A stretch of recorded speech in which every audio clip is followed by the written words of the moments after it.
Is there now a corner of the Spurs fan base that are more entitled and angry than Arsenal fans ever were?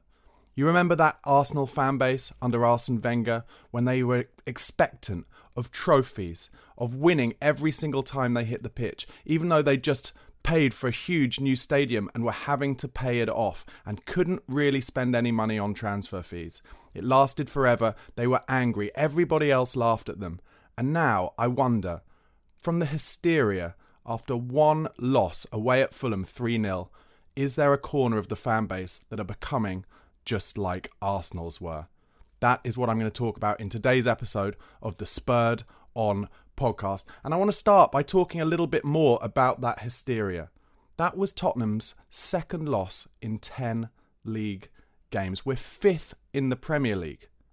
Everybody said before this season, when Ange Postecoglou came in and when we'd lost Harry Kane to Bayern Munich, that they were expecting us to only at best do what we did last season, which was 8th in the Premier League. 8th. Behind Aston Villa. 8th.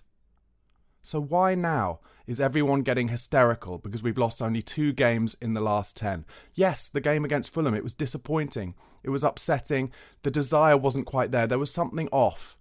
But is that any reason to start doubting the manager? People saying Ange out. People saying he hasn't got a clue. People suggesting that because he hasn't managed in a top league before, that he can't do it in the Premier League.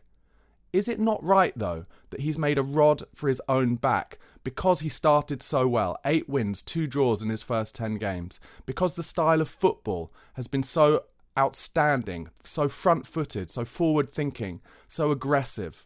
Pressing really high, everything we haven't seen from Tottenham since the halcyon days of Maurizio Pochettino. That is Ange making a rod for his own back so that when the form isn't as good as those first 10 games, suddenly seemingly a corner of the Tottenham fan base feel like they can go full metal jacket in on Ange and of course, once again, in on Daniel Levy and ENIC. And yes, I will be called some kind of Levy fanatic. It's not the case. I'm not pro Daniel Levy. I'm not anti-Daniel Levy. What I am is old enough to remember what it was like before Daniel Levy. Not just with Alan Sugar fighting in the courts to get rid of Tottenham's favourite manager since Bill Nicholson, Terry Venables, who won us the last FA Cup we won in 1991. That was bad enough. Not just that we were docked points in the league because of financial irregularities that looked like we might get relegated. Not just that. Not even just the fact that it looked like we might even go out of business in the early 90s. But before that, under Irving Scholar, the chairman, who paid people with brown envelopes, allegedly, who was just doing so many dirty dealings, underhand dealings, it wasn't true. And then before my time even, back in the late 70s, Spurs were relegated. So what I'm saying is there's a generational gap between the people who remember what it was like before and maybe people who were born 20, 25 years ago, who have only really been around under ENIC and Daniel Levy, and they think, oh, only one trophy, 2008's League Cup, and nothing else. It's not good enough. But I personally feel I can see the journey. And that's why, after a 3-0 loss to a really good Fulham side at Craven Cottage, I am not getting hysterical. But I want to deep dive into it a little bit more. So what I've done is, I've gone to see what games this season, the teams who finished above us last season, and most of whom are still above us in the league this season, what games they've lost this season. And, do their fans get as hysterical when they've lost games like that this season? So Arsenal, for instance, they've lost this season to Newcastle, Aston Villa, West Ham, and Fulham. But their fans now, they see the journey under Arteta. They're doing really well. They've given him the time. The project is a few years in. He's got the squad he wants. So they're not nearly as hysterical as this corner of the Spurs fan base currently are. And they're certainly not nearly as angry and hysterical as they were under Arsene Wenger for that kind of 10, 15-year period. Liverpool have lost to both Spurs and Arsenal. They're having a great season, but they've lost to us. I don't doubt their fans were that happy about that. Sure, they blamed the VAR decision. But they're not going mental because they have Jurgen Klopp. The long-term project, 9 years, they know that the academy plays the same way the first team plays. They've given him the time. They've given him the time to have success. And let's not forget also, if you're a kind of Levy out person or an ENIC out person, the Liverpool fans, they don't even like their board. They don't like their chairman. They don't like FSG, the company who own Liverpool. And they've won the Champions League and the Premier League in Jurgen Klopp's time. And even those fans, they think Liverpool don't spend enough money. Well, I would look at Chelsea and Todd Boehly and argue that, but we'll get into that a bit more later on. Man City have lost this season to Wolves, Arsenal and Aston Villa.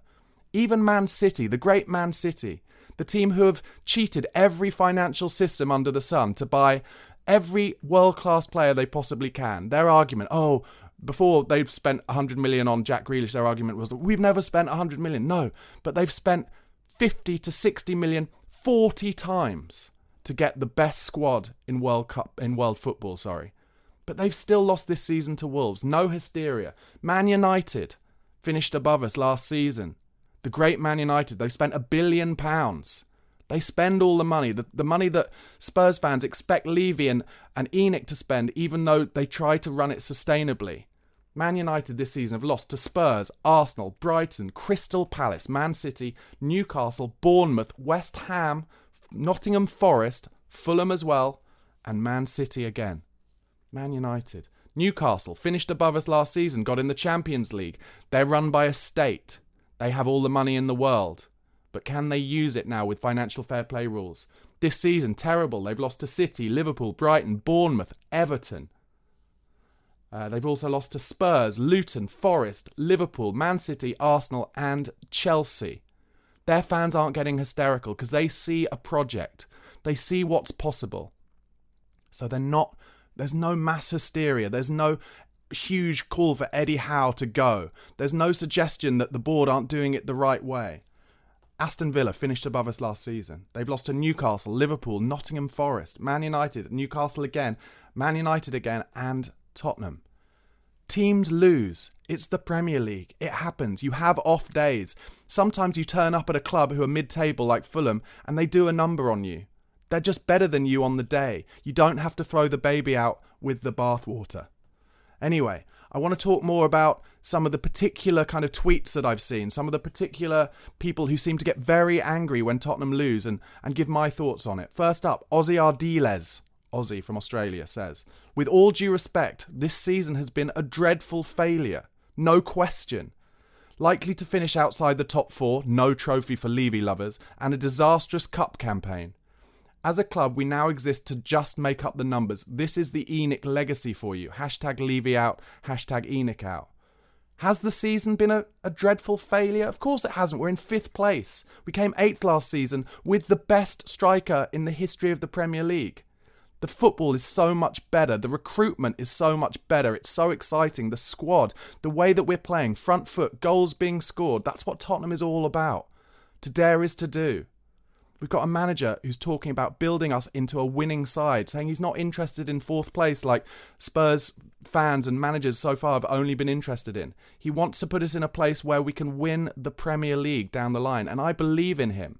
I completely believe in him. In terms of the ENIC legacy, I get it. There's no shirking the fact we haven't won a trophy since 2008.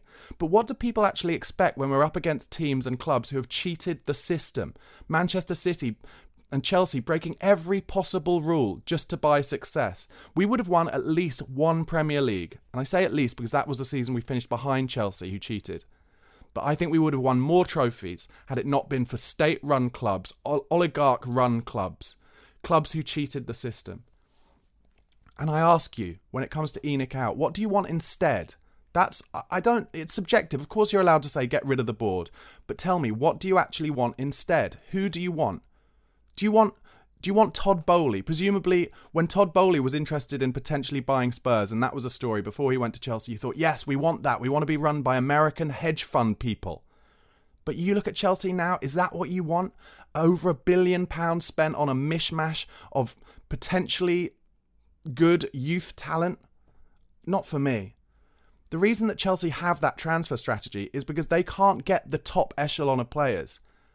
Not even Chelsea, who've won the Champions League just a few years ago and won numerous titles. They can't fight with Manchester City for the top echelon of players. They can't fight with Real Madrid for the best players in the world, the best young players. So they have to go for a different route, youth, potential. And now Maurizio Pochettino is left with a mishmash. And I promise you, no manager could do well with that mishmash of young players. It's a mess. Next tweet, World of Hotspur says, Mourinho was a rebuild from the Pochettino era. Nuno was the rebuild from the Jose era. Conte was the rebuild from the Nuno era. Ange is the rebuild from the Conte era. The greatest con Levy's ever pulled is convincing fans that a club can be in a rebuild for 23 years. Well, yes, I think he should have stuck with Pochettino. I cried when Mauricio Pochettino was sacked. I did. It was the greatest time in my Spurs supporting career. But people seem to forget about Poch. That he was angling for the Man United and the Real Madrid jobs. He said before the Champions League final, if we win this, I should leave the club. So it wasn't quite as simple as Levy getting rid of Poch because he'd had a bad run. I think he should have stuck with him. But Pochettino had other agendas. And he saw a chance to get Jose Mourinho, a proven winner of trophies, even though, he hadn't won a title for a while, but he'd recently won the UEFA Cup at Man United, the FA Cup, a proven winner. And that, at the time, let's face it, we were all up for it, and we were certainly all up for it when Antonio Conte came in. Yes, Levy has flip-flapped between managers and different styles of football, and it's not ideal, but I think it's human nature that you jump from one thing to the other. I personally hope now, under Scott Munn, that we will have a succession plan of managers who will play the same attacking front foot football. But it's taken a while for Levy to bring in those people, and he does react. And he is taking himself away from the football side now. And I think you've got to give credit in the same way that you've got to give abuse. Did any of us realistically think in our lifetime, certainly not me, that we would reach a Champions League final? And we did, and I was there. And yes, it was a disappointing night, but what a couple of months that was. What a journey. What an 8 months that was. Next tweet, Tottenham away say, Arsenal spending £105 million on Declan Rice, elevating them up a level is the best thing to have happened to Spurs because it's exposed Daniel Levy, the Levy fanatics and the excuse merchants. The FFP game-changing stadium and richest London club talk has been crushed by Arsenal. I guess I'll be called a Levy fanatic. Once again, I'm not. I don't care actually who owns the club as long as we're doing a good job and as long as we're growing and I see exciting football on the pitch. I was annoyed with Levy, angry with Levy last season under Conte because the football was so bad. But my points on this particularly is that there seems to be like a glee from a certain section of the Tottenham fan base when we get a bad result, because it allows them to kind of reel off their anti-Levy and anti-Enoch rhetoric once again. It all goes quiet when we win, and then when we lose, it's there again. The Northumberland Development Project, which is the project that is the overall regeneration of that part of Tottenham High Road, including the building of the new stadium. It was a long-term plan that Daniel Levy set in place 20-odd years ago to try and catch Spurs up with the teams above them, mainly, of course, Arsenal in the first part, but by doing it in a way that allows us to be a sustainable club and run it off the money we earn, right? And the plan for it was to allow us then to reach the Champions League regularly after the stadium was built. And the reality is, Pochettino's work at Tottenham got us ahead of ourselves. So we started regularly reaching the Champions League before the club expected it to. And because of that, we were in the Champions League when we couldn't afford to buy players. I know, Levy came out and said the building of the stadium won't affect the transfer budget, but he had to say that. Of course he had to say it, because if he says we've got no money, if he says there's no room at the inn, there's no money in the pot, then vultures will circle our best players of a generation or two. Harry Kane would have gone, Dele Alli would have gone, big money would have come in from the likes of Chelsea and Man City. He had to say there was no money there, okay? But the reality is, and never has been, that the moment the stadium is built, we'll suddenly, immediately be able to spend the same amount of money as those clubs above us. It takes time. I'll give you an example. The best comparison we can give. The Emirates Stadium was opened in July 2006, Arsenal Stadium, right? Arsenal didn't then start competing at the top of the transfer market, which I would count as when they bought Mesut Ozil, until 2013. That's a gap of 7 years. And in fact, I'd even argue that that was a bit of an outlier of a transfer. They didn't really start pushing the boat out until 2017-18 when they spent 60-odd million on Aubameyang. Or 2019 when they then went big and spent 75 million on Nicolas Pepe. Didn't work out well. Now, I know what you're going to say. Levy has said, the debt for the stadium is ring-fenced. It's all tied up in loans. We only have to pay £30 million a year on it, etc., etc. Well, that may be true, but you can't tell me it doesn't affect the reality of day-to-day spending. And that's why he has to, and is doing a good job, I think, in the business side, with the go-karting, with the American football, with the concerts, because that is upping us past a level that the Emirates and Arsenal can do, and allowing us to spend more money now than I think we would have expected. If you ask Arsene Wenger at Arsenal, his hands were tied. I would argue we're still ahead of schedule. And as much as it hurts people, we just have to be patient. We have to be. We're up against clubs that literally cheated the system to get where they are. We can't expect to be the same as them. Final tweet, Enoch Dyer says, I'm #Ange out already. I won't pretend anymore. The talkative Aussie is clueless and naive. He won't make it beyond next season and will be replaced by the Enoch quack Ryan Mason. Postecoglou would make a great pundit or Scottish League manager, but he's not meant for these levels. I just ask, what is that based on? What were your expectations for this season, Enoch Dyer?